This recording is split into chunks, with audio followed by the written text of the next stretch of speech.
বলিউডের ইতিহাসে অন্যতম আইকনিক সিনেমা 3 ইডিয়টস মুক্তির 1.5 দশকের বেশি সময় পার হয়ে গেলেও ছবিটির জনপ্রিয়তা আজও অটুট। দীর্ঘদিন ধরে এই সিনেমার সিকুয়েল নিয়ে নানা জল্পনা কল্পনার পর এবার সেই অপেক্ষার অবসান ঘটালো নতুন খবর। কালজয়ী এই সিনেমার দ্বিতীয় কিস্তির সম্ভাব্য নাম হতে যাচ্ছে 4 ইডিয়টস। এতে দর্শকরা উচ্ছ্বসিত হলেও তাদের মনে প্রশ্ন, তবে চতুর্থ জন কে হবে?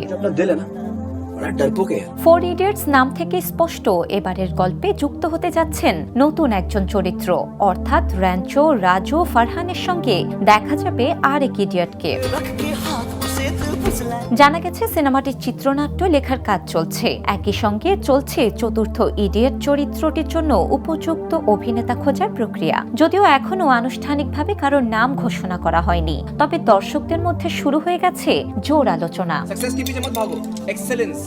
সামাজিক মাধ্যমে অনেকেই নিজেদের পছন্দের অভিনেতার নাম প্রস্তাব করেছেন। এসব আলোচনায় সবচেয়ে বেশি উঠে এসেছে রণবীর কাপুরের নাম। ভক্তদের ধারণা, তার অভিনয় শৈলী ও এনার্জি এই চরিত্রের সঙ্গে দারুণ মানানসই হতে পারে, যদিও নির্মাতা পক্ষ থেকে এ বিষয়ে এখনো কোনো নিশ্চিত তথ্য দেওয়া হয়নি।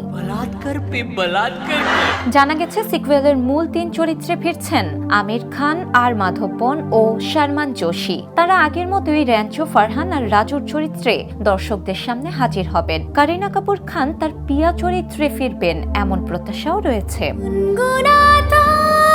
নির্মাতারা জানিয়েছেন এটি শুধু নামের পরিবর্তন বা আলাদা গল্প নয়, বরং প্রথম কিস্তি যেখানে শেষ হয়েছিল সেখান থেকেই গল্প আরো গভীর ও আকর্ষণীয়ভাবে এগোবে। আর সিনেমাটিকে আরো বড় পরিসরে উপস্থাপন করতেই নতুন চরিত্র সংযোজনের পরিকল্পনা চলছে।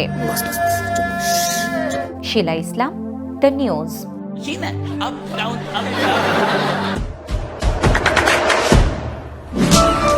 দেশে দেশে সবার সাথে দ্য নিউজ।